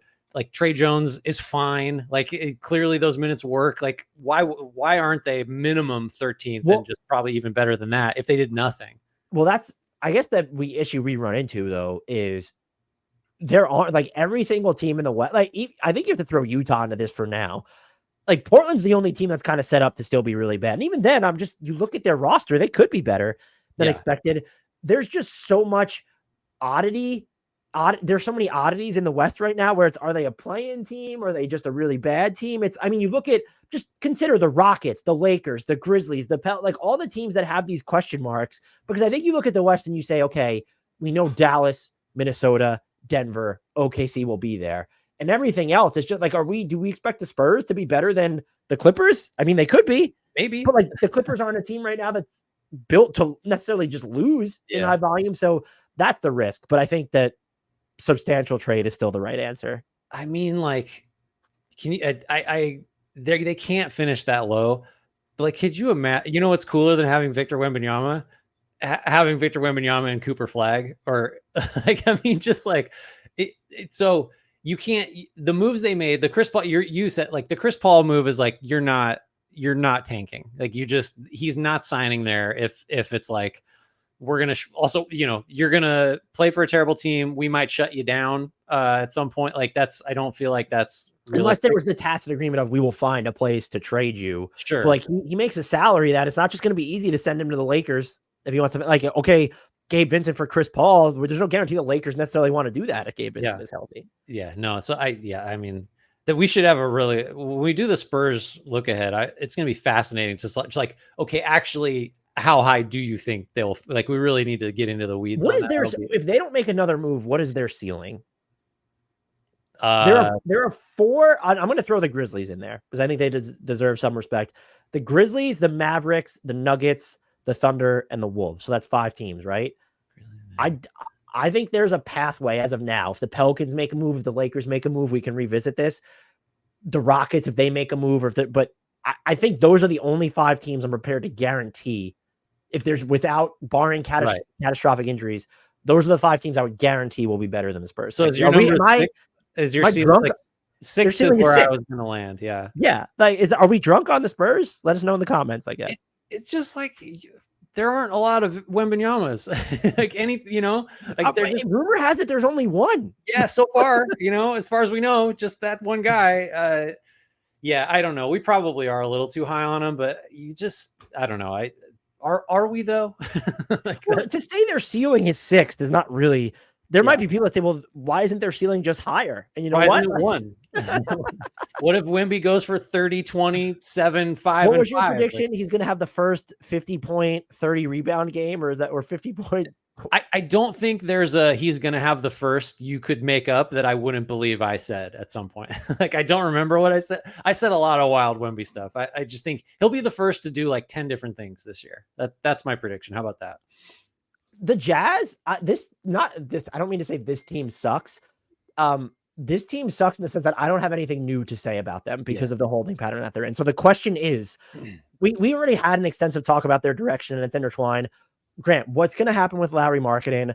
What direction are the Jazz headed in? Maybe the more interesting question, which I know we've already talked about, is are those two things mutually exclusive where, well, if we have Lauri Markkanen, we can't steer into like upping our draft pick value? Like, is that mutually, or can you do the two at the same time? So let's talk it out, because my opinion changes like every 5 minutes on this. So my knee jerk answer is what will happen with Lauri Markkanen is he will sign his extension a day after the trade deadline because he doesn't want to sign something knowing. So you're saying August 7th he'll sign it? August. Okay. Sorry, trade deadline. Yeah, so he cannot be traded this year. The 6-month prohibition will go past the trade deadline. So August 7th. That seems the likeliest to me because he said he wants to be there. He gets his money this way, and he doesn't get his money and then have to think like, well, I should rent because I'm going to get traded at some point here. But if you're the Jazz and you're trying to steer into the tank, like, well, so what do you do with Markkanen now that you've got him locked up for the year and you can't trade him? Like, that's a recipe for, like, if you're trying to piss a guy off, like that might kind of be it. Hurt his trade value, because you could say shut him down, but it's if you want to keep preserving the asset on the market, unless you're just like, no, Lowry's going to be with us for at least the next 2 years, then it's a different story. But if you're trying to preserve his trade value, shutting him down is not the way to do that. No, and so like that doesn't make sense. It makes sense from his perspective to say, I'm going to wait past August 6th to sign because then I have some control over where I go. But if you're Utah and you have, like, you know, it's seeming like that's what's going to happen on his end, then that makes a trade more likely, because like you don't want to go through a full year where you're trying to tank and you just theoretically max this guy out and he's unhappy for a season and you can't do anything about it. Like, I don't know. It's like, I'm not answering because I'm just trying to work out for every like hypothetical you put out there.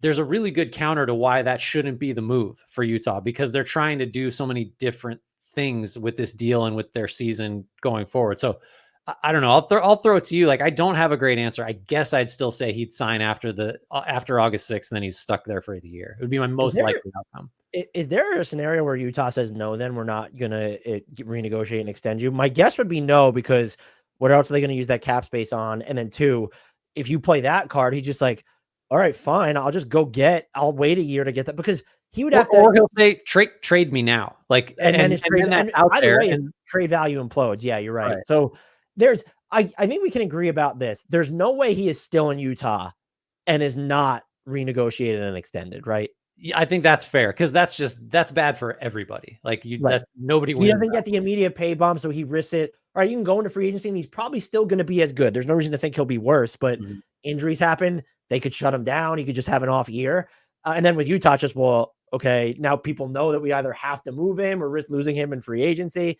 So I think that's the outcome of all this. It does seem like, I don't know that I've seen anyone phrase it this way, people seem confused as to what the Jazz are doing.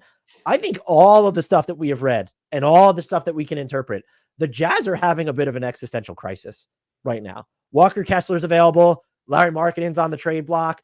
They're kind of admitted, and it's not groundbreaking stuff, but they're admitting, oh, we don't have the tent pole of the future in our house right now.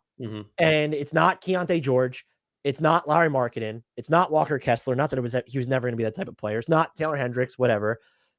Maybe it's Cody Williams.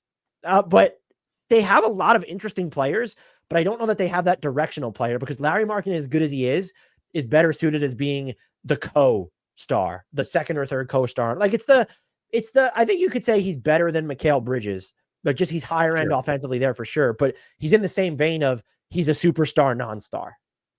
Well, and like they reveal sort of what they think about him by their behavior over the last 2 years, where like I don't think there's a situation where they would aggressively, I guess what this shows is they've just sort of misjudged Markkanen's value, because they were too good at the beginning of both of the last 2 seasons with him.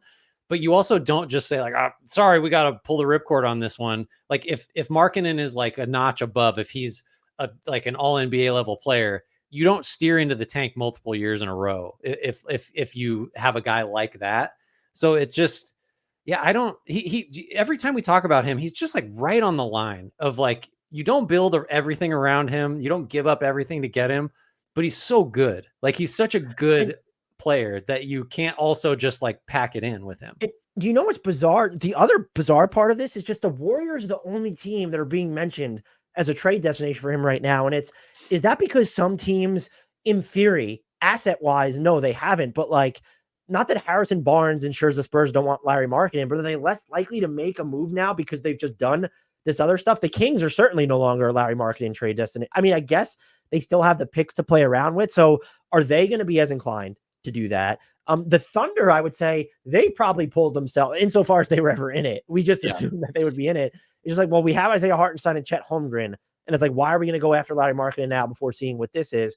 It's just like, what is the other team that are they trying to drum up the offers from? I think the Spurs could still be in it for sure, but it's Lauri Markkanen fits everywhere. So I'm not saying they would have a problem, but like, you don't hear about all these other teams that are being linked to Lauri Markkanen at the moment. There's like the whole attaboy, the Heat are interested, and it's like, all right, congratulations, guys, you can't get him. Right. Your interest. We've registered your interest. You can't. Sorry.